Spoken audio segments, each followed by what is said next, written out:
All right, hey guys, it's TsubakiSwagg, and I'm coming to you with my review slash discussion of the Asterisk War episodes 6, 7, and 8.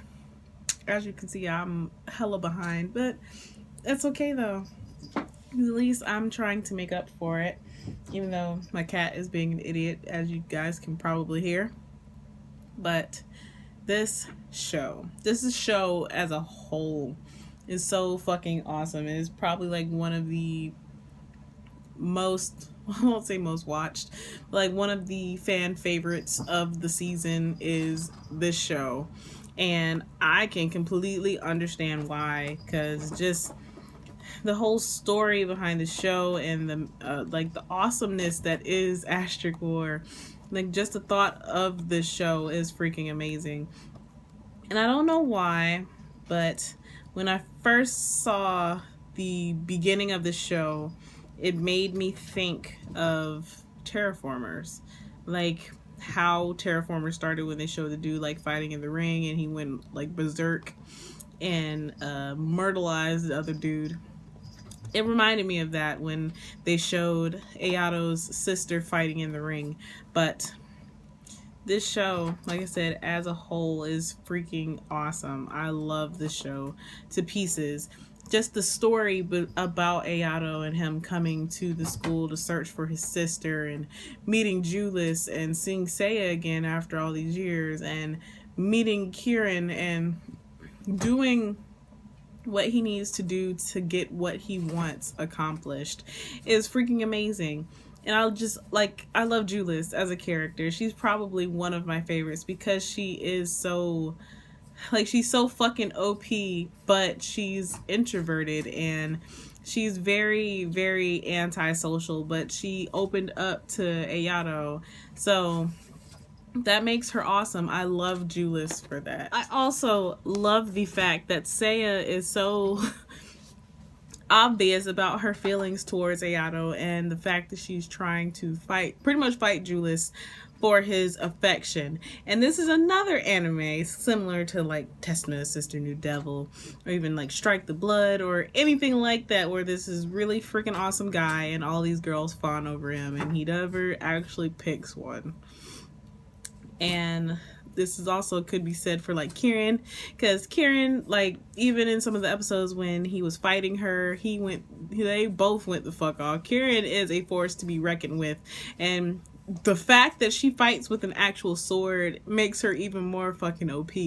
That's part of the reason why I love her, and she has become one of my favorites. I love all three of them. Kieran, Seiya, and Julius are all three awesome. And it was so sad, like the part when Seiya said that she was going to be Ayato's partner, but Ayato told her that he had already partnered up with Julius. And Seiya was so, like, you could tell, like, just by the change in her facial expression and even seeing like Ayato and Julius interact with each other, you can tell that she is genuinely hurt at the fact that she really thinks that she doesn't have a chance with Ayato, but she still loves him anyways. So after that, which leads me to the newest episode, we see that Seiya and Kieran decided to partner up for the Phoenix Festa.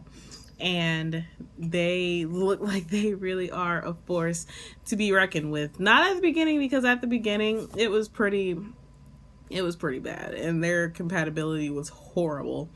And Ayato like jokingly said, y'all need to get more like us, blah blah blah.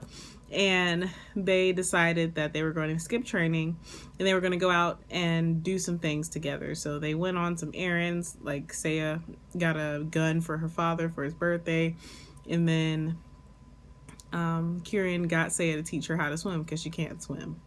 And while all this is happening, they began to bond, and there was this really snooty chick in, I wouldn't even call it a bathing suit. It was like underwear. She had on a thong and some really itty bitty bikini top.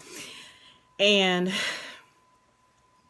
she started to pick a fight, and Seiya fucked her up. Like, she fucked her up. Seiya is fucking awesome. I love her to bits. And it was it was so funny and sad. Like, it was funny how fast Seiya knocked this chick out, but it was really sad because of what the girl was saying to Kieran, and Kieran was just taking it. And Seiya told her that she needed to have more pride in herself, which is very true because Kieran is fucking awesome. But she got so used to the way that her uncle said things to her that she just let the girl say all those things without doing anything about it. And Seiya and Kieran like bonded, and it was so freaking sweet.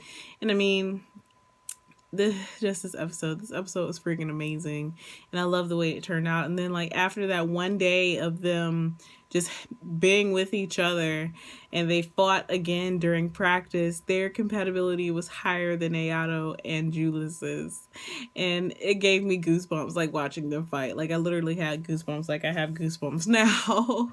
But they went the fuck off, and I'm so ready to see the next episode. I want to see how things turn out. I want to see how things turn out with, like, the Phoenix Festa and everything. Like, I don't even know who I want to win. For real, because, I mean, whoever wins is going to get what their heart desires, and I don't know. I'm just looking forward to seeing what happens.